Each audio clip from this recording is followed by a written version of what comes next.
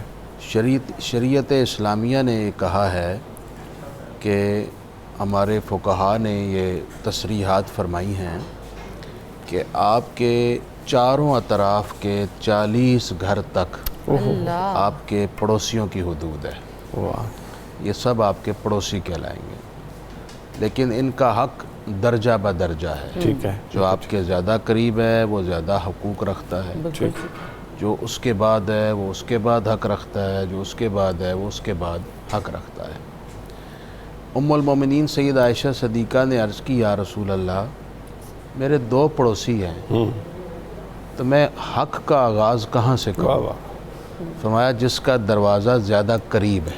واہ, کیا بات, تو جو زیادہ قریب ہے وہ زیادہ حق رکھتا ہے. بالکل ٹھیک ہے. ایک اور حدیث پاک ہے, عرض کی, یا رسول اللہ, جو پڑوسی ہے اس کا حق کیا ہے؟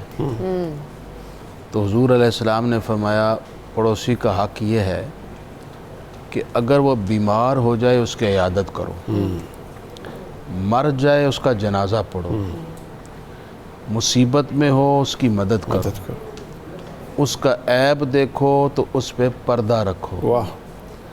اور یہاں تک ارشاد فرمایا تمہیں خوشی میں دعوت دے, شریک ہو, اور اپنے گھر کی دیوار اس کی دیوار سے اونچی مت کرو. واہ واہ واہ, کہیں اس کے گھر کی ہوا نہ رک جائے. کیا بات, یہ ہے رحمت للعالمینی کیا بات, اور رسالت مآب صلی اللہ علیہ وسلم کا مبارک دین, کیا بات. جس میں پڑوسی کو اتنی اذیت دینے کی اجازت بھی نہیں کہ اس کی ہوا رک جائے. بالکل صحیح, تو اس سے اگلے درجے کی اذیت کی کیسے اجازت ہو بالکل سکتی ٹھیک, ہے؟ بالکل ٹھیک. ام المومنین سید عائشہ صدیقہ نے یہاں تک فرمایا, جو حدیث آپ نے بھی کوٹ کی, کہ حضور علیہ السلام نے پڑوسی سے متعلق اس قدر تلقین فرمائی کہ ہمیں گمان ہونے لگا کہ کہیں حضور پڑوسی کو وراثت میں باقاعدہ حصہ دار نہ بنا دے. اس سے آپ اندازہ لگائیے کہ وراثت کا حصہ دار کون ہوتا ہے؟ جو آپ کا خون ہے, آپ کی اولاد ہے یا آپ کے قریبی رشتہ دار ہے.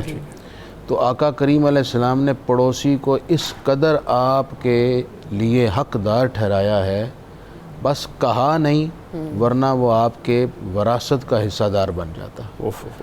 اس سے امپورٹنس کا اندازہ لگایا جا سکتا ہے, اور ہمارے لیے یہ بات اس حوالے سے بڑی اہم ہے کہ ہم بیدار ہوں اور ان کے حقوق کے حوالے سے کوتاہی نہ کریں.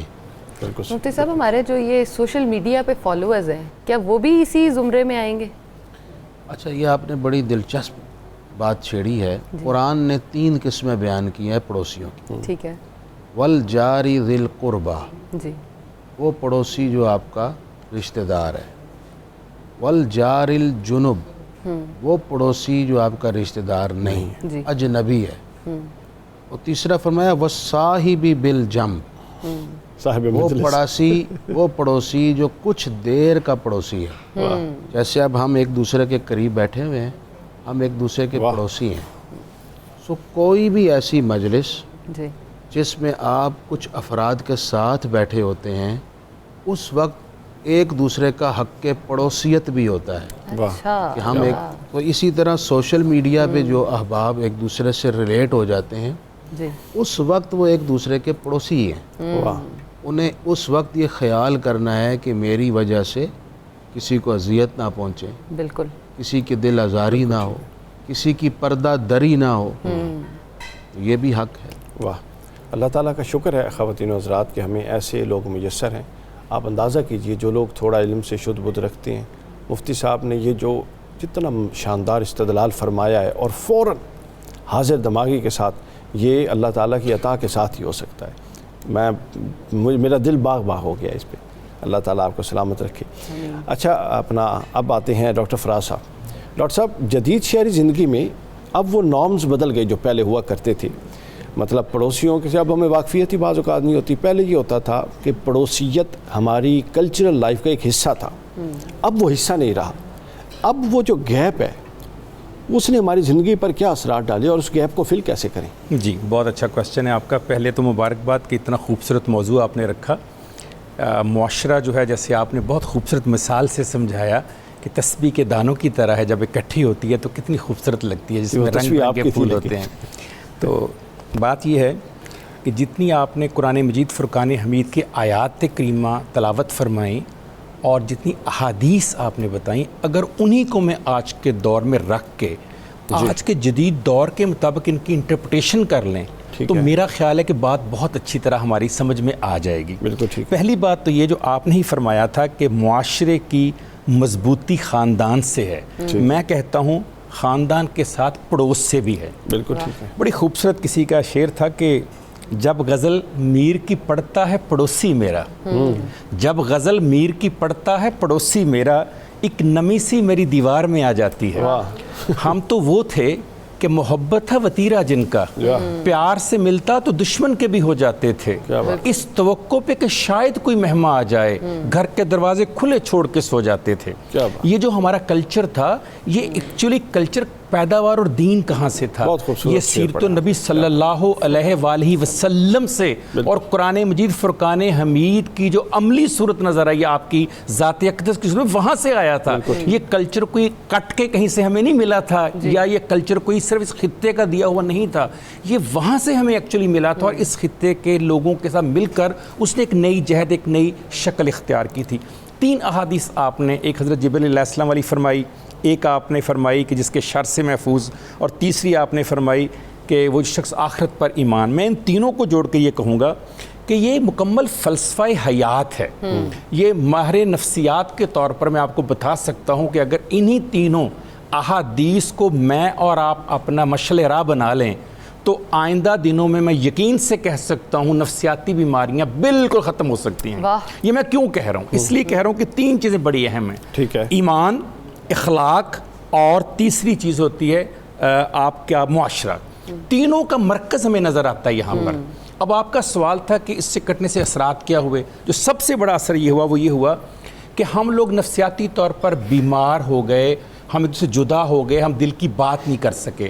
ڈاکٹر زینب صاحبہ نے ایک بات کی, میں اس میں ضرور اضافہ کرنا چاہوں. آپ نے فرمایا کہ ساتھ والا ہمسایہ جو ہے اس کے شور سے آپ ڈسٹرب ہوتے ہیں. مجھے ایک جملہ کہنے دیجئے, شور برداشت کر لیجئے, خاموشی زیادہ خطرناک ہے. بطور ماہر نفسیات میں آپ کو بتا رہا ہوں, یہ خاموشی کا شاخسانہ ہے کہ کئی کے دن آج لاش پڑی ہوئی ہے آپ کے ہمسائے میں اور آپ کو پتہ نہیں چل رہا. جب تک شور آتا رہتا تھا ہمیں پتہ چلتا رہتا تھا کہ ہمسائے کے گھر میں رونق ہے. لیکن ڈاکٹر صاحب اتنا اونچی میوزک یا کوئی چل رہا ہو کہ رات سو نہ سکے, access of every thing is bad.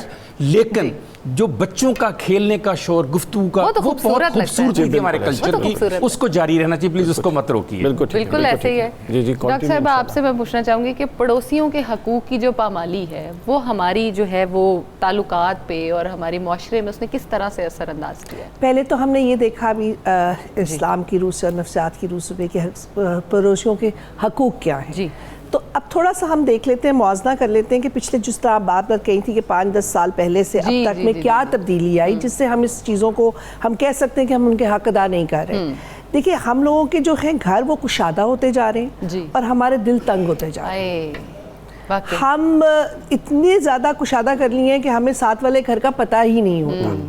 اور یہ اسلام سے دوری ہے. جس طرح ابھی آپ نے شروع میں کہا کہ پہلے ہم نماز پڑھنے جاتے تھے, ایک واحد چیز تھی کہ جماعت کے ساتھ نماز پڑھیں. آپ وہ پڑھتے تھے نا تو آپ کو پتہ ہوتا تھا کہ اس محلے میں کس کے گھر میں کیا اچھی کیا بری چیز ہے. ایک واحد وہ طریقہ ہوتا تھا مردوں کے ذریعے گھر میں بات آنے کا. پھر اس کے بعد خواتین, جس طرح آپ نے کہا, میں پہلے بھی کہتی تھی کمیٹی ڈالی جاتی تھی محلے میں کہ جی چلے مل کے کمیٹی ڈالتی ہے, چھوٹی سی قیمت, چھوٹے سے پرائس کی ہوتی تھی, کوئی 100 روپیہ 1000 روپیہ 10 جو بھی آپ کا. اس بہانے وہ کٹی پارٹی, وہ بعد میں اس کو ماڈرن شیپ میں ہم نے کٹی پارٹی کہہ دیا. سو جدید دور میں ہم نے اپنے آپ کو آئسولیٹ کر لیا, انڈیویجولزم پہ آ گئے ہیں, کولیکٹیوزم کے بجائے انڈیویجولزم پہ آ گئے ہیں, اور آئسولیشن کو ہم نے پرائیویسی کا نام دے دیا. اللہ ہم اس کو جسٹیفائی کرتے ہیں. اور اس سے ہٹ کے ایک اور چیز ہو گئی ہے, پرائیویسی کے بعد ہم نے اگلی چیز کہہ دی ہے سیکیورٹی کے ایشوز ہیں. جی ہم کہتے ہیں کیمرے 4 لگوا لو, پیچھے گلی میں بھی لگا لو, دائیں بھی لگا دو, بائیں بھی لگا دو, تاکہ ہر طرف سے نظر رہے.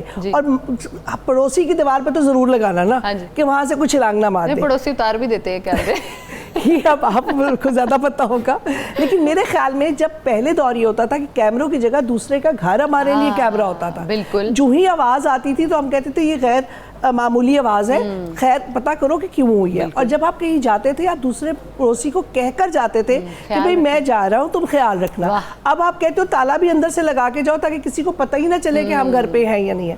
سو یہ جو پرائیویسی ہے, یہ سیکیورٹی ہے, یہ سب وہ ایکسکیوز ہیں جو ہم نے اپنے آپ کو اپنے دائیں بائیں کے لوگوں سے علیحدہ کر دیا ہے.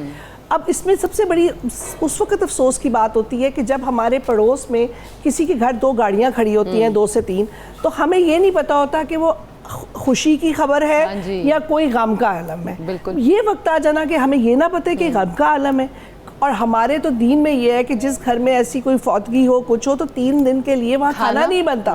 اور آپ یقین کیجئے ایک وقت ہوتا تھا کہ آپ کو پتہ بھی نہیں ہوتا تھا کہ کتنے دور سے آپ کے لیے سامان آ جاتا تھا کہ جی یہ لیجئے. سو آئی تھنک حقوق بھی ہے, اور ہمیں اپنے آپ کو دوبارہ اپنے دروازوں کو, اپنے دلوں کو کھولنا پڑے گا اپنے دائیں بائیں کے لوگوں. ڈاکٹر صاحب آپ نے گاڑی کی بات کی, اس پہ ایک بڑی بات کرنا چاہوں گی کہ گاڑیاں کھڑی ہوتے ہوئے بھی اگر ہم نے کسی کو ایمرجنسی کے طور پہ ہاسپٹل بھی لے کے جانا ہو نا, تو پڑوسی کوئی اب دیتا نہیں ہے اپنی گاڑی کہ گاڑی خراب ہو جائے گی.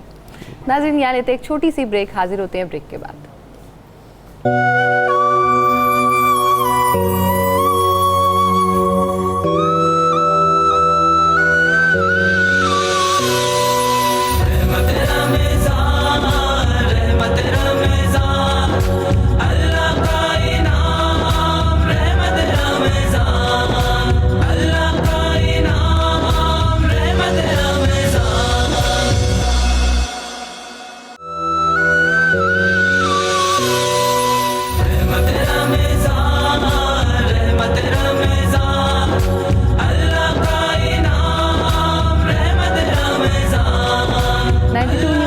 ٹرانسمیشن رحمت رمضان میں خوش آمدید. اور چلتے ہیں منیرہ کی طرف. آج بڑی مزے کی چیزیں بنا رہی ہیں, تو منیرہ کہاں تک پہنچی ہیں آپ؟ جی جو تھے قیمہ اور کریلے, قیمے کو میں نے بھی دم پہ رکھا ہوا ہے, کریلے میں نے فرائی کر لیے ہیں اور کرسپی ہیں. سب سے پہلے کریلے کی ٹپ بتا دوں کہ کریلے کو آپ نے سب سے پہلے کاٹ کے آپ نے واش کرنا ہے. واش کرنے کے بعد آپ نے اس کو نمک لگا کے دھوپ میں سکھا دینا ہے. اور اگر آپ کو اس ٹائم کی کمی ہے اور آپ نے اس کو واش کر لی اور آپ فرائی فوراً کرنا ہے, تو پھر کریلوں کو آپ نے خشک کرنا ہے. ٹھیک ہے. جب تک خشک نہیں کریں گے نہ اس کی کڑواہٹ جائے گی اور نہ اس کے اندر کرنچینس آئے گا, وہ آپ کا سوگی رہے گا. اور سیکنڈ جو ہمارے برگر بن رہے تھے, جس کو میں نے بتایا تھا کہ زسٹی بائٹس بناؤں گی, اس کی بیسیکلی جب بھی کوئی آپ بناتے ہیں فرائیڈ چیز, اس کے ساتھ اس کی ساس ہو تو وہ اچھا لگتا ہے. جس کے میں نے بتایا کہ میں نے ایک مسٹرڈ ساس بنائی ہے, ایک میں نے اس کے ساتھ یہ چکن کی بنائی ہے, یہ اسپائسی ساس بنائی ہے جس میں میں نے ڈالا ہے سرکہ اور ساتھ میں کراش چلی, اور اس کے ساتھ سرکے میں بھیگے پیاز تھے, اور ساتھ میں ٹماٹر, کھیرا, ساتھ میں آئس برگ, اور ساتھ میں اس کی زسٹی کی منیرہ اس ٹائم پہ سب سے خوبصورت کچن میں جو ہے نا وہ نیبو پانی لگ رہا ہے, اور اتنا اٹریکٹ کر رہا ہے نا مجھے کہ آ جاؤ کچن. یہ تو آپ پتہ ہماری پرانی چلی آ رہی ہے, اسکنجمین سب کو پسند ہے. بالکل. تو لیمن کا استعمال چاہے آپ چینی کے ساتھ کریں, شہد کے ساتھ کریں, جائے اس کو ایز اٹ از ڈالیں, تو وہ ہمیشہ ریفریشنگ اور انرجی بوسٹنگ رہتا ہے. بالکل انرجی کو بوسٹ کر دیتا ہے. مفتی صاحب ایک بڑا ضروری سوال آیا ہے, اور وہ ہے غیر مسلم معاشروں میں جو مسلمان رہتے ہیں باہر کے ملکوں میں, جہاں اکثریت اور ہمسائے غیر مسلم ہوتے ہیں, وہاں پر ہمسائے کے حقوق کے بارے میں رہنمائی کریں. دیکھیے ہمارے اسلام نے ہمسائے کے حق کے حوالے سے 3 کیٹیگریز بیان کی ہے, جس کا آپ نے انٹرو میں بھی ذکر کیا ہے. پہلا ہے وہ ہمسایہ جو آپ کا رشتہ دار ہے اور مسلمان ہے, اس کے 3 حق ہیں. ٹھیک ہے. مسلمان ہونے کا حق, ٹھیک ہے, رشتہ دار ہونے کا حق, اور ہمسایہ ہونے کا حق. اوہ لہٰذا ان کا آپ حق ادا کریں گے. دوسرا وہ ہمسایہ ہے جو مسلمان ہے اور آپ کا ہمسایہ ہے, ٹھیک ہے, اس کے 2 حق ہیں. صحیح. ایز اے مسلم اور ایز اے ہمسایہ. ٹھیک ہے. اور ایک وہ آپ کا پڑوسی ہے جو مسلمان نہیں اور آپ کا رشتہ دار بھی نہیں, لیکن اس کا بھی حق ہے محض آپ کا ہمسایہ ہونے کی وجہ سے. واہ. سو اگر آپ اپنے وطن میں یا دارالاسلام میں کہیں رہائش پذیر ہیں اور آپ کے پڑوس میں مسلمان رہتا ہے تو وہ بھی اس کا حق ہے. ٹھیک ہے. اور اگر آپ کسی غیر مسلم ملک میں رہتے ہیں اور آپ کے پڑوس میں غیر مسلم رہتے ہیں سو ان کے بھی حقوق ہیں، جو جنرل حقوق ہیں وہ آپ وہاں بھی ادا کریں گے. ٹھیک ہے. حضرت حسن بصری، جی خواجہ حسن بصری جو سید الطائفہ، بہت بڑے اہل علم صوفی تابعی ہیں، آپ کے پڑوس میں ایک غیر مسلم عیسائی رہتا تھا. اچھا. لوگ اس کے گھر آتے، روز دروازے بجاتے اور کہتے ہو ساڑھے پیسے دے، یعنی اس نے قرضہ لیا ہوا تھا. ٹھیک ہے. اور اس کے حالات اچھے نہیں تھے کہ وہ قرض واپس کر سکتا. صحیح. وہ روز معذرت کرتا، لوگ پھر آتے، اس کو برا بھلا کہتے، گالیاں دیتے، پیسے مانگتے. وہ اب اسی طرح چند دن گزر گئے.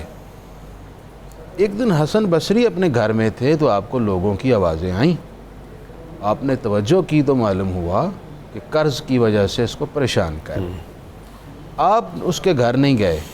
اچھا. خاموشی سے ان لوگوں کے گھر چلے گئے جنہوں نے قرض لینا تھا اور ان سے پوچھا آپ کا کتنا قرض ہے، اور اپنی جانب سے سارا قرض ادا کر دیا. اور فرمایا آپ نے اس کے گھر آئندہ اسے تنگ نہیں کرنا، وہ ہمارا پڑوسی ہے. کیا بات، کیا بات. لیکن آپ نے اس ہمسائے کو نہ بتایا، نہ احسان جتلایا، کیا بات.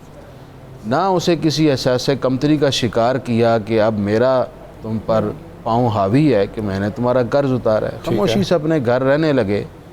اب اس پڑوسی نے سوچا کافی دن گزر گئے، مجھ سے قرض مانگنے والے آ نہیں رہے، مطالبہ نہیں کر رہے، آخر وجہ کیا ہے؟ اس نے جب ان سے پوچھا یار معذرت چاہتا ہوں آپ کا قرض نہیں دے سکا اور آپ بھی نہیں آئے. انہوں نے کہا ہمیں تو قرض مل گیا ہے. کیسے؟ آپ کے پڑوس میں رہتے ہیں حسن بصری، انہوں نے قرض ادا کیا. وہ اس قدر متاثر ہوا اس بات سے کہ یار یہ کتنا عظیم انسان ہے، میرا قرض بھی ادا کیا، مجھے کسی قسم کا احسان بھی نہ جتلایا، نہ میری تذلیل کی. یقیناً یہ آدمی سچا ہے اور جس مذہب پر یہ چلتا ہے وہ مذہب بھی سچا ہے. اس وجہ سے وہ متاثر ہو کر اسلام میں داخل ہو گیا. کیا بات. ایک طرف ہماری اکابرین کی ہسٹری یہ ہے کہ وہ اپنے اس رویے سے لوگوں کو متاثر کرتے تھے، اور دوسری طرف ہمارا حال ہے کہ ہم پڑوسیوں کی زندگی میں بہت مشکلات پیدا کرتے ہیں. بالکل صحیح ہے. اور میں ایک بات کا بس اضافہ کر کے بات ختم کرنا چاہوں گا. آج کے دور میں جی اڑوس پڑوس میں ابھی بھی کچھ نہ کچھ خیال کیا جاتا ہے. مطلب ہمیں دونوں رخ سوسائٹی کے دیکھنے چاہیے. بالکل ٹھیک ہے. جہاں چشم پوشی ہو رہی ہے اور بالکل اغماض برتا جا رہا ہے اور بالکل حقوق ادا نہیں کیے جاتے، دوسری طرف ایسے لوگ بھی ہیں بالکل جو ان روایتوں پر قائم ہیں اور روس پڑوس کا خیال کرنے والے بھی ہیں. پچھلے دنوں میں نے اخبار میں ایک خبر پڑھی کہ ایک جگہ پڑوس کے بچوں کے ساتھ بچوں کی لڑائی ہو گئی. اب بچوں کی لڑائی میں بڑے آئے تو ایک صاحب غصے والے تھے، انہوں نے پڑوس کے بچے کو تھپڑ مار دیا کہ تم نے میرے بچے کو کیوں مارا. اس نے روتے روتے اپنے گھر جا کر ابا جی کو بتایا، بھائیوں کو بتایا. ابا جی بھائی وہ جذبات میں نکل آئے، ماں نکل آئی، اسی چھڑڑا نہیں. وہ آئے اور ان کے ساتھ گتھم گتھا ہو گئے. اور محض اتنی سی لڑائی میں دونوں گھروں کے 3 افراد کی موقع پہ موت ہو گئی. ہمیں کم از کم برداشت کرنا چاہیے. خاص طور پر بچوں کی وجہ سے جھگڑنا یہ بڑی ہی نادانی ہے. بچے ابھی جھگڑے ہیں، تھوڑی دیر بعد وہ پھر گھل مل جاتے ہیں، انہیں یاد بھی نہیں رہتا کہ ہماری لڑائی ہوئی ہے. صحیح بات ہے. تو آپ اتنا ظرف پیدا کیجئے اور ان معاملات کو بڑے تحمل کے ساتھ ڈیل کریں. اگر آپ کے بچے پر زیادتی بھی ہوئی ہے، فی الحال آپ خاموش ہوں، دانائی سے، دانش مندی سے معاملے کو سیٹلڈ کریں اور کسی جھگڑے کی طرف نہ جائیں. اس سے بہت نقصان ہوتا ہے اور ایسا نقصان ہوتا ہے جس کا بعد میں ازالہ کرنا بھی مشکل ہو جاتا ہے. بالکل صحیح، بالکل مشکل ہو جاتا ہے. اب میں ڈاکٹر صاحب کی طرف پڑھتا ہوں. ڈاکٹر صاحب یہ بتائیے کہ ہمارے ہاں جب پڑوسی بیمار ہوتا ہے تو ہماری روایتیں بڑی رچ ہیں اس حوالے سے. تو اب تھوڑا ہاتھ کھینچتے ہیں کہ یہ نہ ہو کہ پیسے نہ مانگ لے، ضرورت ظاہر ہے بیچارہ ضرورت مند ہو سکتا ہے، کہیں نہیں بھی ہوتے. جہاں نہیں ہوتے وہاں ہم کھلے دل سے سینہ تان کے جاتے ہیں، عیادت کے لیے جا رہے ہیں. اور جہاں تھوڑا یہ خوف و خطر ہو کہ اس کو کہیں ضرورت پڑ سکتی ہے پیسوں کی، تو وہاں تھوڑا سا ہم اوائڈ کرتے ہیں. تو یہ کیا اللہ تعالیٰ کے غصے کو وہ آواز دینے والی بات نہیں ہے. جی آپ نے بجا ارشاد فرمایا. پہلے تو پھر میں کہوں گا کہ ایک دعائیہ بات پہلے پازیٹیو کرتے ہیں پھر ادھر آتے ہیں. ضرور کریں. جس کی خوشبو سے مہک جائے پڑوسی کا بھی گھر, جس کی خوشبو سے مہک جائے پڑوسی کا بھی گھر, پھول اس قسم کا ہر سمت کھلایا جائے. پہلے تو ایسا پھول کھلا دینا جس کی خوشبو ہر جگہ پہنچ جائے, اس گھر تک بھی اب لڑائی ہو جاتی ہے ایسے پہ. ہاں جی, ہو سکتا ہے کہ آپ کو ایسا تجربہ ہوا ہو سکتا ہے آپ کا تجربہ ایسا ہو, لیکن الحمدللہ میرا تو 54 سال کا تجربہ ایسا ہے کہ ہم نے تو جب ایک پھول کھلایا تو ہمیں تو پھولوں کے گلدستے آئے الحمدللہ. کیا بات. اپنے اپنے تجربے کی اپنی اپنی آس اور اپنی اپنی امید کی بات ہے. جو آپ نے بات کی بہت اچھی ڈاکٹر صاحب بات کی آپ نے. ہمسایوں کو سائیکالوجی کی زبان میں سائیکالوجی آف نیبر ایک بڑی فیمس کتاب ہے, اسے بائبل آف نیبرز کہا جاتا ہے, UK سے پبلش ہوئی ہے. وہ کہتی ہے ہمسایہ غیر رسمی سوشل سیکیورٹی سسٹم ہوتا ہے. یعنی جیسے سوشل سیکیورٹی سے آپ کو مدد نہیں ملتی, ہمسائے سے آپ کو فرسٹ ایڈ اور فرسٹ ہینڈ مدد ملتی ہے. فرسٹ ایڈ ہوتی ہے پہلی وین جو آپ کے گھر پہنچنی ہے, کوئی بیماری ہو, حادثہ ہو, مصیبت ہو, جو پہلا دروازہ کھٹکھٹانا ہے آپ نے پردہ. دیکھیے میرے بھائی بہن فیصلہ آباد میں ہیں, ان کو آنے میں 3 گھنٹے لگنے ہیں, میرے ہمسائے کو 3 سیکنڈ میں پہنچ جانا اس نے. لہٰذا وہی ہیں جو مشکل میں میرا ساتھ دیتے ہیں, میرے ساتھ چلتے ہیں.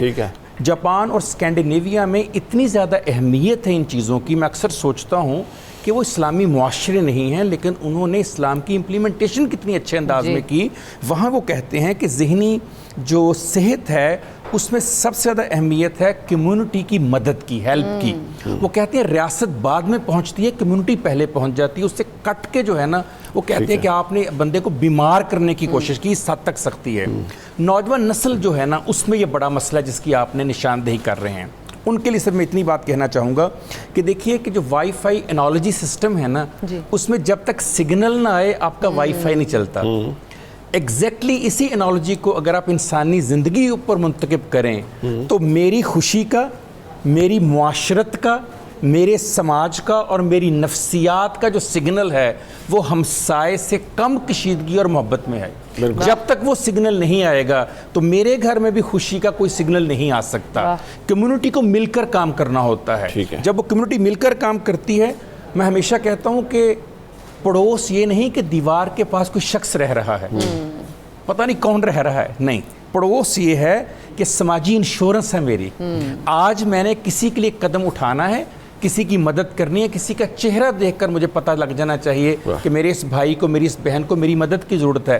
آپ نے تو کہا مدد دینے, میں کہتا ہوں مدد مانگنے کی بھی نوبت نہیں آنی چاہیے.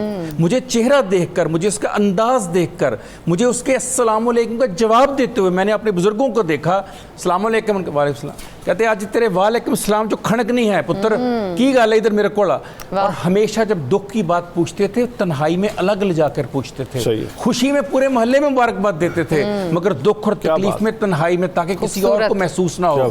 ایک ہاتھ سے ایسے دیتے تھے, گھر میں ہمیں بھی پتہ نہیں ہوتا تھا, اس وقت پتہ چلتا تھا جب کئی مہینے بعد دروازہ کھٹکتا تو کہتے تھے ساتھ والا آیا, کہتا تھا تمہارے دادا نے پیسے, دادا کو فوت ہوئے کو 4 ماہ ہو گئے, وہ پیسے لوٹانے آیا کہ آج میرے پاس تھے, مجھے انہوں نے دیے تھے. تب ہمیں پتہ چلتا تھا, پورے گھر کو بھی نہیں پتا. یہ تھا کہ ہمسائیگی جو آج اس جنریشن نے اس لیے کیا کہ میں نے اور آپ نے ڈیجیٹل ورلڈ میں ان کو لے جا کر ہم نے حقیقی زندگی سے دور کر کے ایک مصنوعی لائف جو ہے اس کو ہم پڑوسیوں کی اہمیت کیسے سکھا سکتے ہیں. میں یہی تو بتا رہا ہوں, اسی لیے میں نے جملہ بولا کہ جس طرح وائی فائی کا سگنل 1 سیکنڈ نہ آئے نا تو یہ بے چین ہو جاتے ہیں, نفسیاتی مریض بن جاتے ہیں. بار بار پیرنٹس سے کہیں گے وائی والے کو فون کرو, نیٹ والے کو فون کرو, نیٹ نہیں آ رہا, سگنل.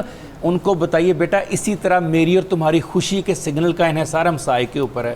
بیٹے آج اس کو مصیبت پڑی ہے, ہم نے سارے کام چھوڑ کر جانا ہے. کل جب تم گھر نہیں ہوگے, بیٹے بیٹی یونیورسٹی گئے ہوگے اور میرے دل کو تکلیف ہوگی تو انہوں نے آ کر مجھے سنبھالنا ہے, پھر تم آ کے ان کا شکریہ ادا کرو گے. بیٹے اس سے پہلے کہ وقت آئے ہمیں ان سب کی مدد کرنی ہے. اور ابھی جیسے مفتی نے بڑا پیارا کہا کہ ریڈیس میں 40 گھر, میں اکثر سوچتا ہوں اگر ہر شخص 40 گھروں کے ہمسائیگی کو سمجھ جائے تو معاشرہ جنت کا نمونہ نہ بن جائے. ہاں جی, کہتے ہیں جنت سب کی خوشی کا نام ہے, تو جب سب کی خوشی ہو جائے تو خود ہی دنیا ایک جنت بن جائے گی.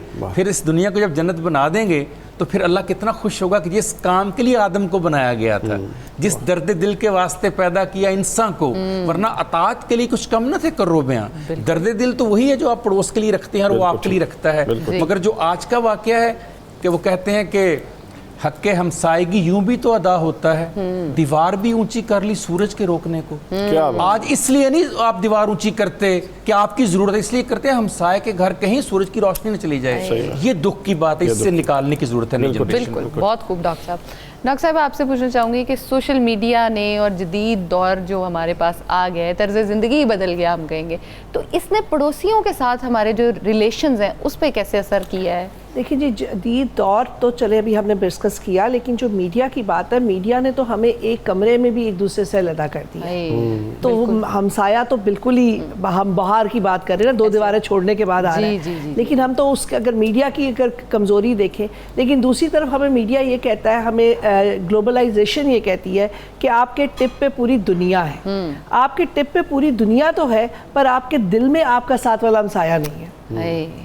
آپ کے دل میں, آپ کے لیے, آپ کے دل میں اس کے لیے جگہ ہی نہیں ہے. آپ اپنے دروازے بند کر رہے ہیں, آپ اپنے رستے علیحدہ کر رہے ہیں, آپ اپنی جگہوں کو, آپ دیکھیں پہلے اس طرح کیٹر آف نہیں ہوتا تھا. پہلے ہوتا تھا کہ ایک لان جا رہا ہے نا تو ساتھ والے کا بھی جا رہا ہوتا تھا, اور ایک ہی طرح کی گلی جاتی تھی, ایک ہی سب کے جاتی تھی.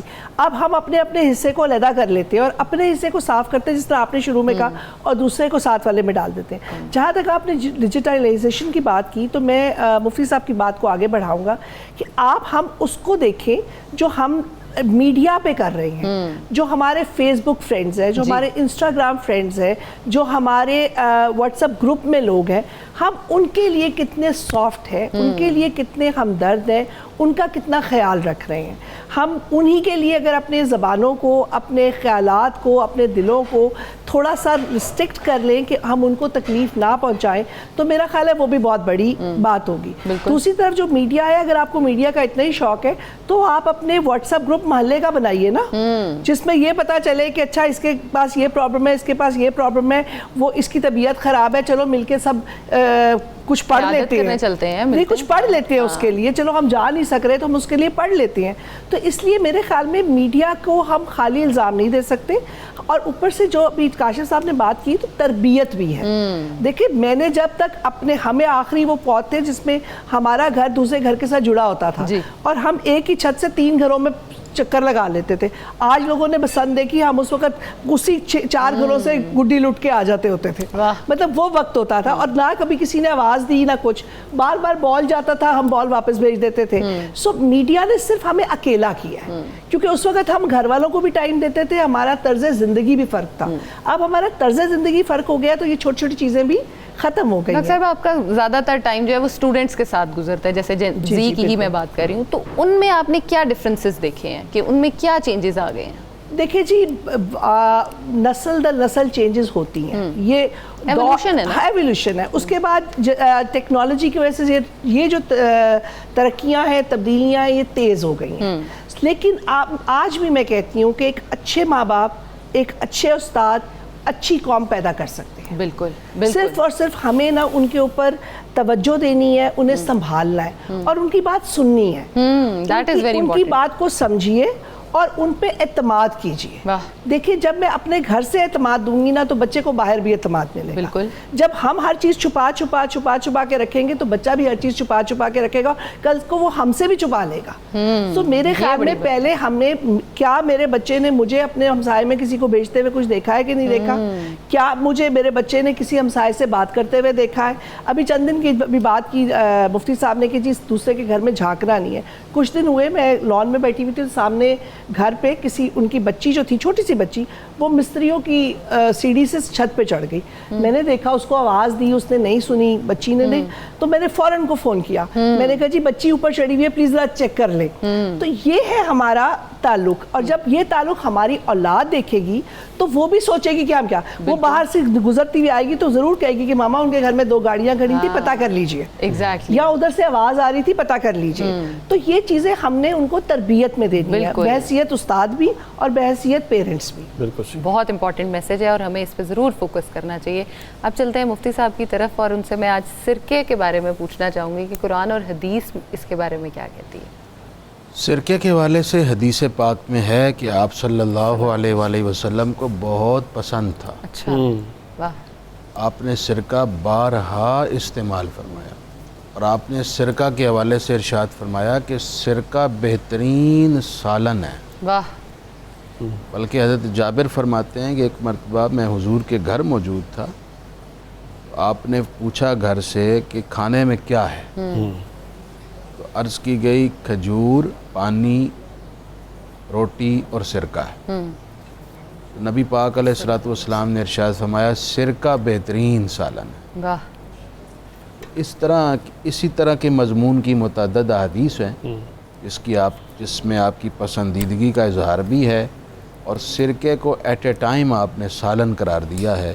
ظاہر ہے اس پہ نیوٹریشنل بینیفٹس بہت ہیں جس کو ظاہر آپ بیان فرمائیں گے۔ جی، ایک مکمل غذا کے طور پہ ہم بالکل سرکے کو استعمال کر سکتے ہیں، اور اس کے نیوٹریشنل بینیفٹس جو ہیں وہ بریک کے بعد ڈسکس کریں گے، تو حاضر ہوتے ہیں جی بریک کے بعد۔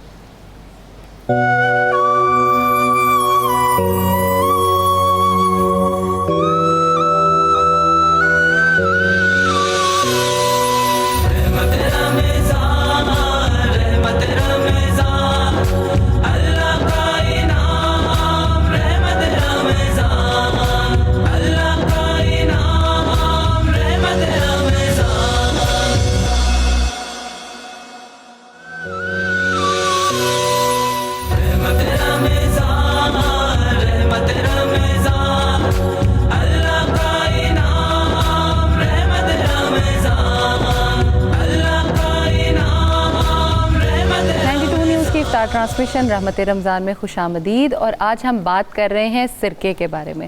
میں جب بھی سرکے کی بات کرتی ہوں تو لوگوں کا پہلا سوال جو میرے سے ہوتا ہے کیا ہم اس سے وزن کم کر سکتے ہیں، تو اسی سے ہی بات اپنی جو ہے نا وہ شروع کرتے ہیں۔ بالکل جی، سرکے سے وزن کم کیا جا سکتا ہے، لیکن انفارچونیٹلی جس طرح سے آپ سرکہ استعمال کر رہے ہیں اس طرح سے صرف آپ اپنے دانت اور اپنا جو ہے نا اسٹمک کی لائننگ اس کو ہی خراب کر رہے ہیں انفارچونیٹلی، اور کچھ بھی نہیں ہو رہا، کیونکہ لوگوں نے جو ہے نا وہ بہت زیادہ یہ ویڈیوز اور ٹپس دیکھ لی ہیں جس میں یہ ہے کہ جی صبح صبح اٹھیں، ایک گلاس پانی لیں، اس کے اندر 2 چمچ سرکہ ڈالیں، اس کو گھول کے اس کو پی لیں۔ اس سے سرکہ جو ہے وہ آپ کا ایسیڈک ہوتا ہے، جس کی وجہ سے آپ صبح صبح پیتے ہو، سب سے پہلے آپ کے پیٹ میں بھی کچھ ایسڈز ہوتے ہیں جن کو آپ HCl بولتے ہیں۔ سٹمک ایسیڈک ہوا تھا، آپ نے اوپر سے اور ایسڈ دے دیا، ایسیڈیٹی ہونے کے چانسز ڈبل ہو جاتے ہیں۔ دوسرا، اس کے ساتھ سٹمک کی جو لائننگ ہے وہ خراب ہونے کے چانسز بہت زیادہ ہو جاتے ہیں، جس کی وجہ سے ہم لوگوں میں السرز جو ہیں سٹمک کے وہ ہوتے بہت زیادہ دیکھ رہے ہیں۔ نمبر 3، آپ کے جو ٹوتھ انیمل ہے، جو دانتوں کی ایک لیئر ہے اوپر، وہ خراب ہو جاتی ہے۔ جی، تو اگر آپ نے استعمال کرنا ہے تو استعمال کرنے کے طریقہ جو ہے وہ یہ ہے، گلاس میں ہی پینا ہے تو اسٹرا کے ساتھ پئیں گے تاکہ دانتوں کے ساتھ کانٹیکٹ نہ ہو۔ نمبر 2، کچھ کھانے کے بعد استعمال کریں گے۔ نمبر 3، آپ کوئی سا بھی فریش سیلڈ جو ہے وہ بنا لیجئے اور اس کے اوپر آپ اپنا سرکہ جو ہے اس کو اسپرنکل کریں اور پھر اس کو انجوائے کریں۔ اس سے ہاں وزن ضرور کم ہوگا اگر آپ اس طرح سے استعمال کرو گے۔ دوسرے اس کے جو بینیفٹس ہیں اس میں یہ ہے کہ یہ آپ کی ڈائبٹیز جو ہے، جو شوگر کے پیشنٹس ہیں جن میں ٹائپ 2 اسپیشلی جو ڈائبٹیز ہے، جس کو ہم کہتے ہیں کہ 30 سے 40 سال کی عمر کے بعد جب ہوتی ہے، تو اگر آپ اس کو استعمال کرتے ہو تو آپ کی شوگر کو کنٹرول رکھنے میں، اس کو مینیج کرنے میں بالکل یہ آپ کے لیے کارآمد ہو سکتی ہے۔ جو لوگ گوشت کے بہت زیادہ شوقین ہیں اور انہیں یہ سمجھ نہیں آ رہا ہوتا کہ ہم نے گوشت کو کس طرح سے کم کرنا ہے، اپنے کولیسٹرول کے لیول ظاہر ہے ان کے بڑھنے شروع ہو جاتے ہیں، تو گوشت اگر کم نہیں کر پا رہے تو اس میں سرکے کا ساتھ جو ہے نا اس کو ایڈ آن کر لیجئے۔ وہ کیا کرے گا، آپ کے کولیسٹرول کے جو لیولز ہیں اس کو بھی کم کر دے گا۔ دوسرا، اپنی ساتھ فزیکل ایکٹیویٹی کو آپ رکھیں گے تو ہی زیادہ ہیلپ فل ہوگا۔ اس کے ساتھ ساتھ جن لوگوں کو بہت زیادہ بیکٹیریل جو ہے نا وہ الرجیز ہوتی رہتی ہیں اور ان کو سمجھ نہیں آتا کہ ہم نے بیکٹیریل اپنے جو ہے نا وہ ٹریٹمنٹ کس طرح سے کرنا ہے، تو اس میں بھی یہ بہت زبردست رول پلے کرتا ہے جو آپ کا سرکہ ہے، آپ اس کو استعمال کر سکتے ہو۔ اس کے ساتھ جیسے ایکنی ہو جاتی ہے اسکن پہ، تو اس کی اکثر ٹریٹمنٹ ہم نے دیکھی ہے کہ بیکٹیریا کو صاف کرنے کے لیے آپ کاٹن بڈ لے لو، اس کے اوپر اس کو سرکے کو اپنی بوٹل سے ڈائریکٹلی لگاؤ اور آپ اسکن پہ اگر لگاتے ہو تو آپ کی اسکن کے جتنے بیکٹیریاز ہوتے ہیں ہارمفل وہ کلیئر ہو جاتے ہیں، صاف ہو جاتے ہیں۔ اس کے ساتھ ساتھ آپ کی جو ہارٹ کی جو پیشنٹس ہیں ان کے لیے یہ بڑا زبردست ہوتا ہے۔ جب ہم دل کے مریضوں کی بات کرتے ہیں نا تو ہم وہاں پہ یہ بات کرتے ہیں کہ جی شریانیں بند ہو رہی تھیں، اس کی خون جو تھا نا وہ لوتھڑے سے بننے شروع ہو گئے تھے، کولیسٹرول جو تھا نا وہ نالیوں میں جمنا شروع ہو گیا تھا۔ یہ میں نارمل ٹرمز اس لیے یوز کرتی ہوں تاکہ آپ کو بات سمجھ میں آئے۔ آپ نے اگر وہ ان سبھی چیزوں کو ختم کرنا ہے تو سرکے کو آپ اپنے سالن کے اوپر بھی اسپرنکل کر کے بھی کھا سکتے ہو۔ اسپرنکل کرنے کا طریقہ بالکل سمپل ہے. ہمارے چائنیز جو کوزین ہے اس میں تو بہت زیادہ سرکہ واسٹ طرح سے یوز ہو رہا ہوتا ہے, تو آپ سالن میں بھی اس کو نارمل جو ہے اس میں ڈال سکتے ہو, یا پکانے کے بعد جیسے ہم آج کل جاتے ہیں نا تو سوشی کے ساتھ ہمیں سویا ساس ملتی ہے, تو آپ اس کا بھی استعمال وہاں پہ کر سکتے ہیں. اس کے ساتھ ساتھ آپ کی جو ایکسفولیشن ہے اسکن کی, بلڈ کی, آپ اس کے لیے بھی سرکے کو بالکل استعمال کر سکتے ہیں. سرکہ آپ کے لیے بےحد مفید ہے, تو اس کے استعمال کو لازمی طور پر بنائیں. اب ود مدر وداؤٹ مدر کی جو ہے نا اس میں وہ ٹرم یوز ہوتی ہیں جس سے لوگ بڑا پریشان ہوتے ہیں. سرکہ بہترین تو آف کورس وہی ہوگا جو سیب کے سرکے کی اگر بات کروں آپ گھر پہ بنا رہے ہو, لیکن اگر مارکیٹ سے آپ کو مل رہا ہے کسی بھی اچھے برانڈ کا لے لیجئے, لیکن استعمال ضرور کریں. تو منیرہ کیا کچھ یار زبردست کیا بنا دیا یار آج آپ نے. جی بالکل. سب سے پہلے تو بات کریں گے جو ہم نے 1 بائٹ برگرز بنائے تھے, جس میں کرنچی برگرز ہیں. اس کی فلنگز تھی, فلنگز میں تمام ویجیٹیبلس ہیں, جس میں آپ سرکے والا پیاز ہو تو وہ پھر اس کا ٹیسٹ اچھا ہوگا. میں ہمیشہ ریکمینڈ کرتی ہوں کہ پیاز جب بھی آپ کھائیں اس کو سرکے میں ڈپ کر کے کھائیں. سیکنڈلی قیمہ کریلے تھے, کریلے کی ٹپ بتا دی. کریلے کو آپ نے لیدر سے جب فرائی کرنا ہے تو وہ کوشش کریں وہ گیلے نہ ہو, بالکل خشک ہوں. گیلے اگر ہیں تو آپ اس کو کپڑے سے خشک کر لیں. ٹھیک ہے. تھرڈ جو ہمارا ٹرائفل تھا وہ ہم نے ٹرائفل بنایا, گارنش اس کی میں نے کریم سے کی ہے, ساتھ میں سبروسو کی کچوریاں بھی ہیں, ساتھ میں اسکنجبین بھی ہے. اور سرکے کے ساتھ ایک میں بھی ٹپ دینا چاہوں گی کہ جب بھی آپ سرکے کی کوئی ساس بنائیں تو سرکے کا جو سب سے دی بیسٹ کمبینیشن بنتا ہے وہ ہے ہنی. آپ ہنی کو ایڈ کریں اس کے ساتھ, سرکے کے ساتھ اس کی ساس بنا کے رکھیں, اپنی ڈریسنگ بنائیں, اپنے سیلڈس کے اوپر فریش جو لوگ سیلڈس کھاتے ہیں اس کے ساتھ ہلکا سا لیمن جوس ایڈ کریں, کالی مرچ ایڈ کریں, سالٹ ایڈ کریں, آپ کی بہترین ڈریسنگ.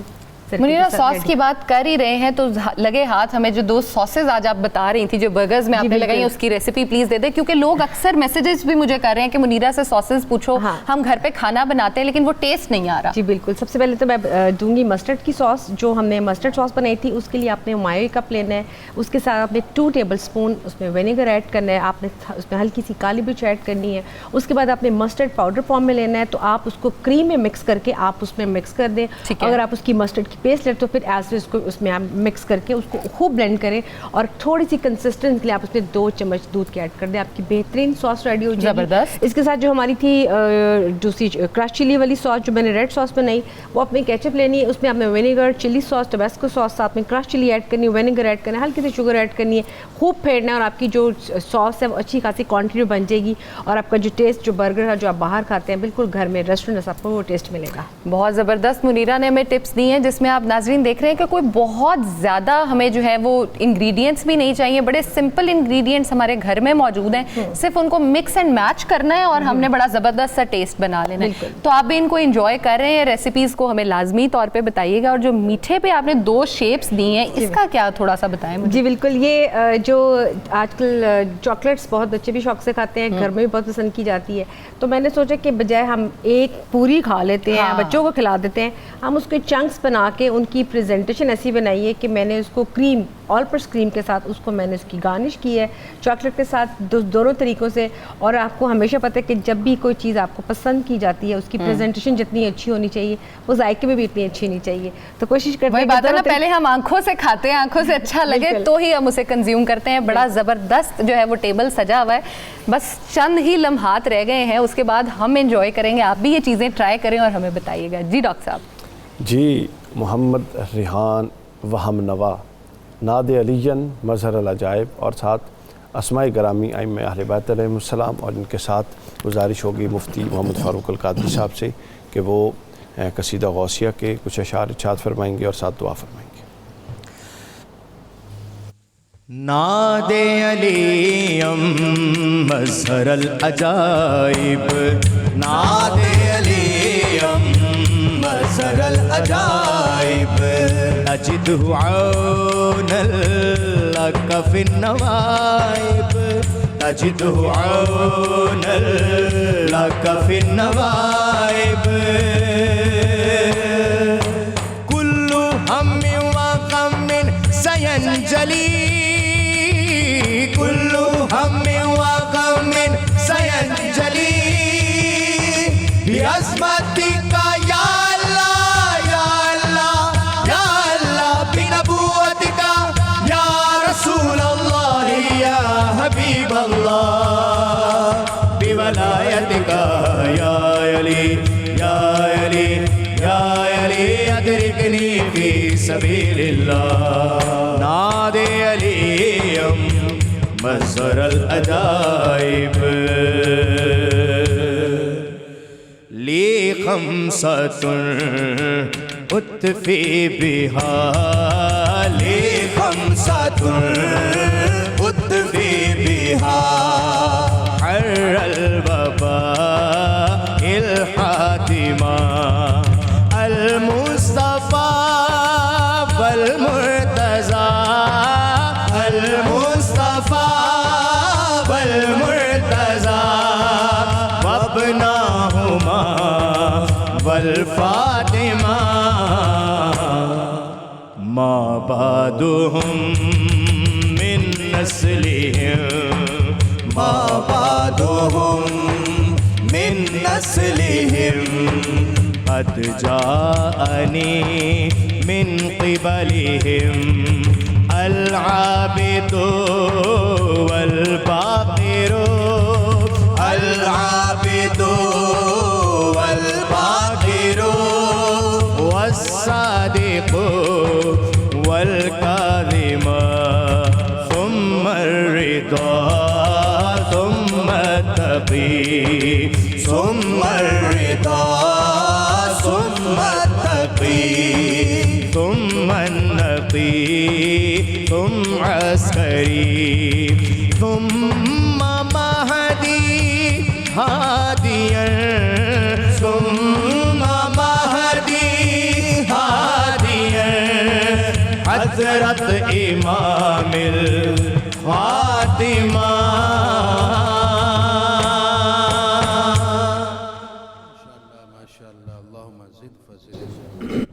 بسم الله الرحمن الرحيم.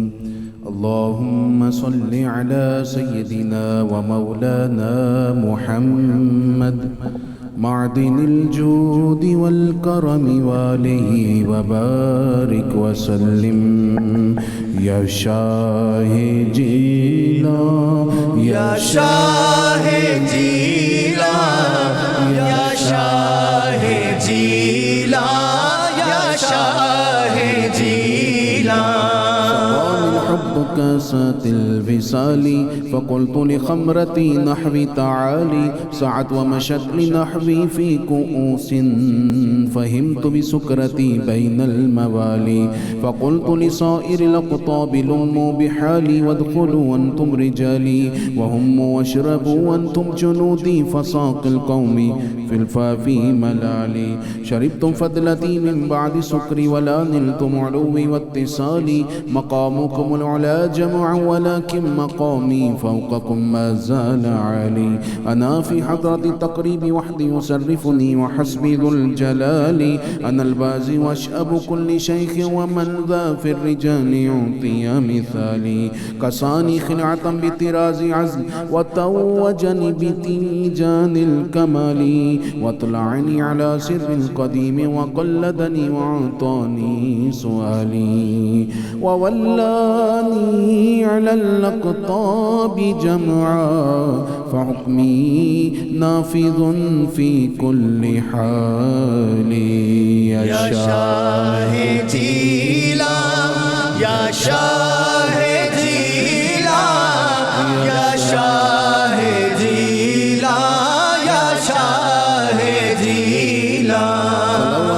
سري في بحار لسار الكل غورا في الزوال. ولو ألقيت سري في جبال لدقت واختفت بين الرمال. ولو ألقيت سري فوق النار لخمدت والتفت من سر حالي. ولو ألقيت سري فوق ميت لقام بقدرة المولى تعالي. وما منها شهور أو دهور تمر وتنقضي إلا تالي. وتخبرني بما يأتي ويجري وتعلمني فاقصر عن جدالي. مريدي هموتي واشتح وغني وافعل ما تشاء فالاسم عالي. مريدي لا تخف الله ربي عطاني رفعة نلت المنال. يا شاہ جیلان، یا شاہ جیلان، یا شاہ جیلان، یا شاہ جیلان. السماء والأرض دقت والشمس السعادة قد بدا لي بلاد الله ملكي تحت حكم وقت قبل قلبي قد صفى لي نظرت إلى بلاد الله جمعا كخردلة على حكم اتصالي وكل ولي له قدم وإني على قدم النبي بدر الكمال مريدي لا تخف واش فإني عزوب قاتل عند القتال أنا الجيلي محي الدين اسمي وعلامي على رأس الجبال أنا الحسن والمخدع مقامي وقدامي على عنق الرجال وعبد القادر المشهور اسمي وجدي صاحب العين الكمال تقبل لي ولا تردد سؤالي أغثني سيدي انظر بحالي يا شاه جیلا یا شاہ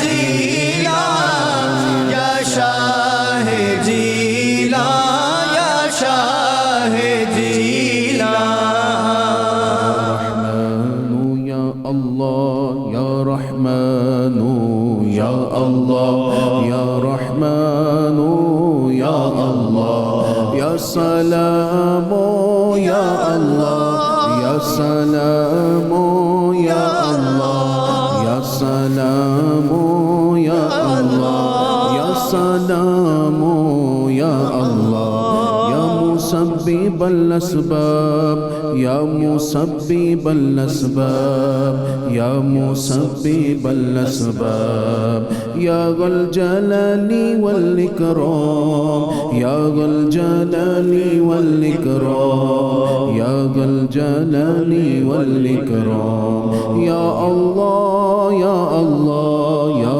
اللہ یا اللہ یا اللہ یا اللہ جل جلالہ الحمد للہ رب العالمین والصلاة والسلام علی سید المرسلین پروردگار عالم ہم سب کا روزہ کلمات خیر اور دعاؤں کے لیے اٹھے ہاتھ اپنی جناب میں قبول فرما۔ اے ارحم الراحمین ہماری اور ہمارے ماں باپ کی بخشش فرما۔ اے اللہ اپنے فضل اور خاص رحمت سے ہم میں، ہمارے گھر والوں میں اور ہمارے ناظرین میں سے جو مریض ہیں اور جس درجے کے مرض میں مبتلا ہیں، اے قادر مطلق سب بیماروں کو شفا عطا فرما، سب کے بچوں کی خیر، بے روزگاروں کو حلال رزق، پاکستان اور عالم اسلام کی سلامتی تیری نصرت اور تائید کی درخواست کے ساتھ پیش کرتے ہیں۔ اے اللہ عطا فرما۔ وصلی اللہ تعالی علی النبی الکریم وعلی آلہ وصحابہ اجمعین برحمتک یا ارحم الراحمین۔ ناظرین، یہاں لاہور اور اس کے مضافات میں افطار کا وقت ہونے والا ہے، آپ لوگ بھی افطاری کیجیے، ہم بھی کر دیں گے انشاءاللہ، اور چھوٹا سا وقفہ لیتے ہیں، وقفے کے بعد دوبارہ آپ کی خدمت میں حاضر ہوں گے۔ السلام علیکم ورحمۃ اللہ وبرکاتہ۔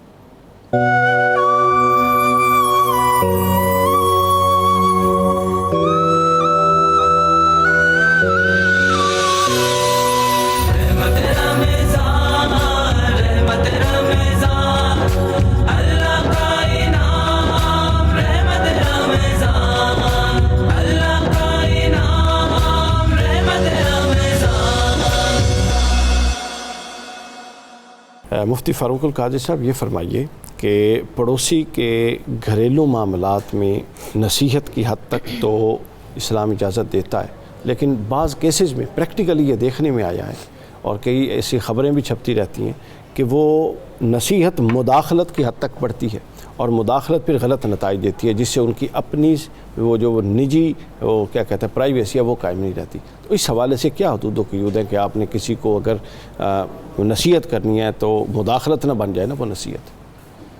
سب سے پہلے ہمارے محترم ریحان بھائی جو کلام پیش کر رہے تھے، ماشاءاللہ، وہ ہمارے پنجاب کی ایک کلچر ہے، شان ایسی ہے۔ خاتون جو رسول اللہ سے بے پناہ محبت کرتی ہے، اچھا، بہت زیادہ کوئی علم کی باتیں نہیں جانتی، واہ، اس کے جذبات کی عکاسی تھی، کیا بات، لیکن بڑا ہی پرکیف اور روح پرور کلام تھا، اور یقین کیجئے کہ اس نے کیفیت بدل دی ہے، بالکل، اور اب کلام نہیں ہو پا رہا۔ آپ نے جو سوال کیا مداخلتی حد تک، تو ظاہر ہے کہ وہ پڑوسی کے گھر میں مداخلت کی اجازت نہیں، بالکل ٹھیک، لیکن مداخلت نہ کرنے کی بھی ایک لمٹ ہے، بالکل ٹھیک ہے، یعنی اس وقت تک مداخلت نہیں کریں گے جب تک حالات سازگار ہیں، لیکن اگر پڑوسی کے گھر میں کسی پر ظلم ہو رہا ہو تو پھر آپ کو مداخلت کرنی چاہیے ٹھیک ہے، اور اس ظلم کا دروازہ بند کروانا بالکل چاہیے۔ صحیح، یا پڑوسی کے گھر خدا نہ خواستہ آگ لگ گئی، کوئی ایسی ایمرجنسی بن گئی، بالکل صحیح، اب مداخلت ناگزیر ہو گئی ہے، تو پھر یہ نہیں سوچیں گے کہ مداخلت کی اجازت نہیں، پھر آپ مداخلت کریں گے، انسانی جان کا اور پڑوسی کا تحفظ یقینی بنائیں۔ یقینی بنے، عام حالات میں جب کہ کوئی ایمرجنسی کی صورت نہیں تو پھر تو پڑوسی کے گھر کھڑکی کھول کر جھانکنے کی اجازت بھی نہیں ہے، بالکل ٹھیک ہے، ایون کہ بعض روایات اور حدیث میں آیا ہے جو کسی کے گھر میں گزرتے ہوئے جھانکے تو فرمایا گیا کہ اللہ اس کی آنکھیں نکال دے، اللہ اللہ، یعنی اس قدر اس عمل سے ناراضگی ظاہر فرمائی گئی۔ یہ تو اتنی بھی اجازت نہیں ہے کہ آپ چھت پر کھڑے ہو کر اس کے گھر جھانکیں یا ونڈو کھول کے اس کے گھر جھانکیں، بالکل صحیح، اس کی پرائیویسی کو دیکھنا چاہیں، یہ مداخلت ممنوع ہے۔ بالکل ٹھیک ہے، لیکن جائز مداخلت جس سے ظلم کا دروازہ بند کرنا ہو یا ایمرجنسی کی صورت ہو، اس کی شریعت اجازت دیتی ہے اور وہ مناسبت سے کر لینی چاہیے۔ بالکل ٹھیک ہے، بالکل ٹھیک ہے۔ اچھا ڈاکٹر صاحب آپ یہ فرمائیے کہ اس سے قبل جو ہمارا معاشرہ ہوتا تھا وہ یہ ہے کہ کوئی ایونٹ ہے، کوئی خوشی ہے یا کوئی غمی ہے، خدا نخواستہ کہیں کوئی فوتگی ہو گئی، دونوں صورتوں میں یہ دیکھا جاتا تھا کہ ارینجمنٹ گھر والے نہیں کر رہے، وہ پتہ ہی نہیں لگتا تھا باہر والوں کو کہ یہ ان میں سے گھر والا کون ہے اور ساتھ والا کون ہے۔ لیکن اب وہ کلچر نہیں رہا، چونکہ اب لوگ سمجھتے ہیں کہ ہماری عزت نفس پر حرف آتا ہے، ہم کیوں کام کروائیں۔ یہ کلچر واپس آ سکتا ہے یا نہیں آ سکتا؟ ہاں بالکل آ سکتا ہے، ایک دعائیہ شعر کی صورت میں خواہش بھی کرتے ہیں اور دعا بھی کرتے ہیں۔ ظفر زیدی صاحب کہتے ہیں کہ ایک شجر ایسا محبت کا لگایا جائے، ایک شجر ایسا محبت کا لگایا جائے جس کا ہمسائے کے آنگن میں بھی سایہ جائے۔ واہ واہ، کیا بات، دیکھنا یہ ہے کہ کون آتا ہے سایہ بن کر، دیکھنا یہ ہے کہ کون آتا ہے سایہ بن کر، دھوپ میں بیٹھ کر لوگوں کو بلایا جائے۔ واہ واہ ہمسایہ ہوتا ہی وہ ہے جو دھوپ آنے ہی نہیں دیتا، واہ، اور اگر کبھی آ جائے تو سایہ بن کر ہمارے ساتھ کھڑا ہو اس جاتا ہے، لیے جن کی آپ ہمسایہ نے کہتے مثالیں، ہیں، ہمسایہ، ہمسایہ اس لیے کہا جاتا ہے اس کو۔ بات یہ ہے کہ انسانی ذہن کی صحت کے حوالے سے ماہرین نفسیات نے 3 دائرے بیان کیے ہیں۔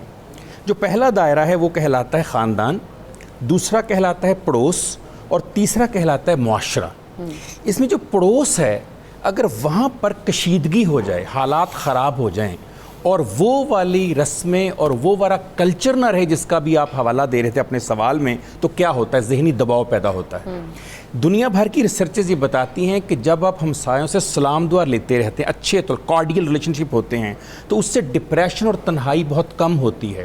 جب آپ لوگوں کے دکھ درد بانٹتے ہیں، انتظامات کرتے ہیں، تو ایکچولی آپ اپنے کل کے لیے انشورنس پالیسی رکھ رہے ہیں۔ وہ یہ سماجی تعلقات ایک انشورنس پالیسی کے طور پہ، اور اس میں 100% انشورنس پالیسی آپ کو اسی طرح واپس ملتی ہے۔ خالق کائنات کا وعدہ ہے کہ تم میرا نام لے کر کسی کی مدد کرو، میرا بندہ سمجھ کر، تمہیں میں مدد کی نوبت ہی نہیں آنے، اگر آئی تو میری نصرت، میری مدد تمہارے لیے ہر جگہ موجود ہوگی، اور وہ ہمسایوں کی شکل میں اللہ تعالیٰ ہم تک پہنچا دیتا ہے۔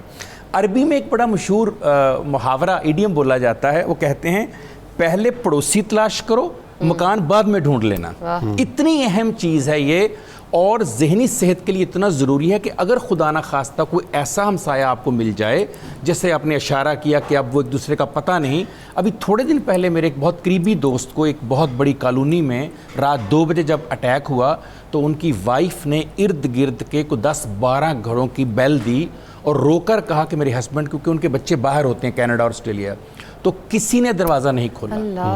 تو میں نے ان سے کہا کہ آپ اپنا گھر بیچ کر واپس اسی علاقے میں آ جائے جہاں آپ کی ذرا سی تکلیف کے اوپر پورا محلہ اکٹھا ہو جایا کرتا تھا، اور وہ واقعتاً آ گئے. انہوں نے کہا کہ وہاں اکیلے مرنے سے یہاں سب کے درمیان رہنا مجھے زیادہ اچھا لگ رہا ہے. پھر آپ یہ دیکھیے کہ جو سوشل ایٹروفی ہے، یعنی انسانوں سے کٹ کر ہم بیمار ہو جاتے ہیں، یہ انسان ہی ہے جن کے ساتھ یہ گفتگو کر جتنی کے. چیزیں آپ بیان فرما رہے ہیں، یہ جتنے نئے علوم نفسیات اور یہ جو چیزیں دریافت ہوئی ہیں اور یہ بڑھتی جا رہی ہیں، یہ تو سب آئی تھی ہمیں مزید جوڑنے کے لیے، بائنڈنگز کو اور مزید کرنے کے لیے. یہ مؤثر کیوں نہیں ہے؟ یہ صرف باتوں تک ہے، پریکٹیکلی معاشروں میں اسی طرح ٹوٹ پھوٹ کا شکار. اس لیے کہ مادیت پرستی آ گئی. جس ورلڈ میں ہم جی رہے ہیں وہ ایک ڈیجیٹل ورلڈ ہے، وہ ایڈیٹڈ ورژن میں ہم جی رہے ہیں. میں اور آپ اوریجنل ورژن میں جی نہیں رہے. تو ایڈیٹڈ ورژن میں اس طرح کی باتیں آئیں گی. نیکسٹ میں آپ کو جنریشن جو نئی ہے ان کے حوالے سے بتاؤں گا کہ ہمسایوں کے حقوق ہے کیا، جو جنزی کو سمجھانے کے لیے ہم استعمال کریں گے ٹرمینالوجی انشاءاللہ. ناقص صاحب آپ سے میں پوچھنا چاہوں گی کہ اگر پڑوسی بیمار ہو جائے تو اس کی عیادت اور مدد جو ہے، ایک تو وہ کتنی کرنی چاہیے، کس حد تک کرنی چاہیے، اس پہ پلیز بات کریں. دیکھیں اس میں دو طرف ہے. پہلے تو آپ کی طرف ہے کہ آپ کے تعلق پڑوسی کے ساتھ کیسے ہیں، ٹھیک ہے، کیا آپ نے کتنا انویسٹ کیا اس ریلیشن شپ میں. اگر تو آپ نے اس کو جا کر اس کی بیماری پہ اس کا حال پوچھا ہے، اس کو اس کی ضرورت کے مطابق، اگر اس کے پاس کوئی دوائی لانے کے لیے کوئی شخص نہیں ہے تو آپ نے اس کو دوا پہنچائی ہے، یا اس کو غذا میں کوئی چیز کی مدد چاہیے تو آپ نے پہنچائی ہے، جو کہ اب میں دوبارہ وہی کہوں گی کہ ہمارے اب کے معاشرے میں کم ہو گیا ہے. اس لیے کیونکہ ہم سمجھتے ہیں کہ ہم اگر کسی کی طرف 2 قدم زیادہ بڑھا دیں گے تو شاید مجھے غلط جج کیا جائے. بالکل میں یہ بہت سوچوں گی جانے سے پہلے کہ اگر میں نے جا کے زیادہ محبت دکھا دی تو وہ سمجھیں گے کہ جی یہ تو ایسے ہی بلا وجہ آئی جا رہی ہے، دخل اندازی دے رہی ہے. سو اس لیے پڑوسیوں کی عیادت ضروری ہے، اور جب آپ عیادت کرتے ہیں، اپنا حصہ ڈالتے ہیں، تو کل کو آپ کو ضرورت پڑتی ہے تو یقیناً آپ ان کو بھی آواز دے سکتے ہیں اپنے گھر میں کھڑے ہو کے. بالکل صحیح. ناظرین، یہاں وقت ہوا ہے کراچی اور اس کے مضافات میں اذان مغرب کا وقت ہونے والا ہے. آپ لوگ افطار کیجئے. ہم یہاں پر ایک چھوٹا سا وقفہ لیں گے، انشاءاللہ وقفے کے بعد واپس آتے ہیں. السلام علیکم ورحمۃ اللہ.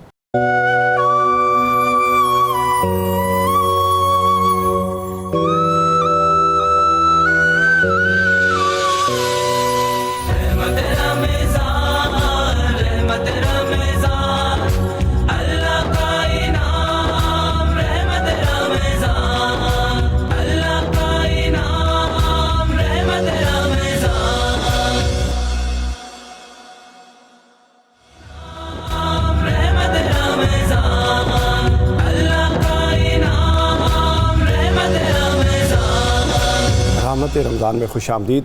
ہم اپنے پروگرام کے آخری حصے میں آ چکے ہیں اور پڑوسیوں کے حقوق پر بات چیت چل رہی ہے. مفتی صاحب یہ فرمائیے کہ پچھلے دور میں ایک پنچایتی نظام ہوتا تھا جب محلے اور یہ والا سارا معاملہ ہوتا تھا اور وہاں سارے یہ مسائل چھوٹے چھوٹے حل ہو جاتے تھے، لیکن اب وہ چھوٹا سا مسئلہ بڑھتا کہیں سے کہیں پہنچ جاتا ہے. اور اچھے پڑوسی بھی ہوا کرتے تھے. کوئی تاریخ اسلام میں ہمیں کوئی اچھے پڑوسیوں کی بھی مثالیں ملتی ہیں؟ ڈاکٹر صاحب، ایک تو بات یہ ہے کہ آج بھی ان پنچایتی جو کمیٹیاں ان کو بنانا چاہیے، بلکہ آلریڈی ہیں کئی جگہ. مثلا یہ جتنی سوسائٹیز بنتی ہیں، ہر سوسائٹی میں ایک سوسائٹی کی ایک مرکزی کمیٹی ہوتی ہے. اسی طرح بعض علاقوں کے اندر ویلفیئر کمیٹیاں بنی ہوتی ہیں. ہر محلے میں مسجد موجود ہے. اگر آپ مسجد کو یہ درجہ دیں، مسجد امام صاحب کو، وہاں پہ جو بڑے حضرت صاحب ہیں ان کو، اور اپنے اڑوس پڑوس کے مسائل میں ان کی رائے لیں، ان سے صلح کروائیں، تو یہ کروانا چاہیے. حدیث میں بھی اس کی مثال ملتی ہے. میں آپ کو ایک خوشگوار مثال پیش کروں. ایک صاحب نے اپنے گھر کے ارد گرد دیوار بنانی تھی، تو ان کی دیوار کے بیچ میں پڑوسی کا درخت آ رہا تھا. ٹھیک ہے، البدایہ بننے آیا میں لکھا ہوا. ٹھیک ہے. تو انہوں نے پڑوسی سے کہا آپ یہ درخت کاٹ لیں تاکہ میری دیوار بن سکے، اور اگر آپ چاہتے ہیں تو میں اس کا کچھ معاوضہ پیش کر دوں گا. انہوں نے کہا نہیں، میں نہیں کاٹوں گا. کسی صورت اس بات میں ذرا تلخی ہوئی تو وہ صاحب اپنی درخواست لے کے حضور کی بارگاہ میں فیصلے کے لیے. ٹھیک ہے.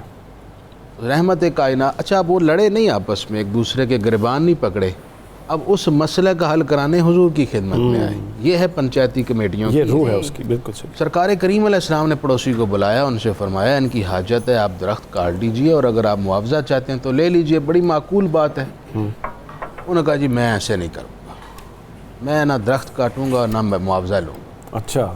میں اچھا اس طرح کیجئے، میں آپ کو ضمانت دیتا ہوں، آپ یہ درخت کاٹ لیں اس کے بدلے آپ کو جنت میں ایسا درخت ملے گا کہ اس کے سائے میں 100 سال تک گھوڑا دوڑاتے رہیں، وہ جو ہے درخت کا سایہ ختم نہیں ہوگا۔ انہوں نے صحابہ اکرام یہ سن کر مشتاق ہوئے اور سوچا اب تو یہ مان جائیں گے۔ انہوں نے کہا نہیں جی میں پھر بھی نہیں کاٹوں۔ اچھا، وہ یہ کہہ کے چلے گئے تو صحابہ اکرام کی مجلس میں ایک صحابی بیٹھے تھے، ابو الدحداح، وہ عرض گزار ہوئے یا رسول اللہ یہ آفر صرف ان کے لیے تھی یا اگر میں ان کو منا لوں اور درخت کٹوا لوں تو مجھے بھی وہ مل جائے گا درخت؟ سرکار نے فرمایا آپ کے لیے بھی ہے۔ یہ گئے ان کے پاس اور انہیں کہا جی میرا نام ابو الدحداح ہے، میرا باغ آپ نے دیکھا ہے فلاں لوکیشن پہ ہے، اس میں 600 درخت ہیں، اگر آپ یہ درخت کاٹ لیں تو میرا وہ پورا باغ لے لیں۔ اللہ سبحان اللہ سبحان اللہ۔ اس نے کہا جی اس باغ کا کون انکار کر سکتا ہے، مدینہ شریف کا سب سے اعلیٰ باغ، مجھے قبول ہے۔ یہ وہاں سے درخت کٹوا کے سرکار کی خدمت میں آئے، رحمت کونین انہیں دور سے دیکھ کے مسکرانے لگے، فرمایا تم نے بڑا نفع والا سودا کیا ہے۔ عرض کی حضور میرا وہ درخت پکا؟ فرمایا نہیں۔ حضور نہیں؟ فرمایا اللہ نے ایک درخت کے بدلے رکھا تھا نا ایک درخت، تم تو پورا باغ دے آئے ہو۔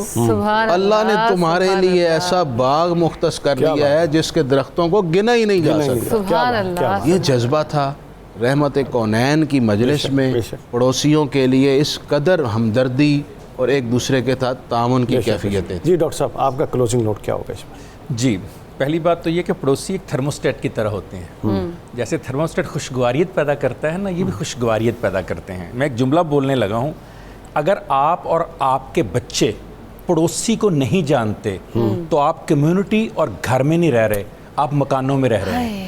مکان سے گھر کا فرق یہ ہے، جو گھر اور کمیونٹی کے مکین ہوتے ہیں وہ اپنے ہمساؤں کو جانتے ہیں، ان کے دکھ سکھ کے سانجھی بنتے ہیں، ان کے ساتھ چلتے ہیں۔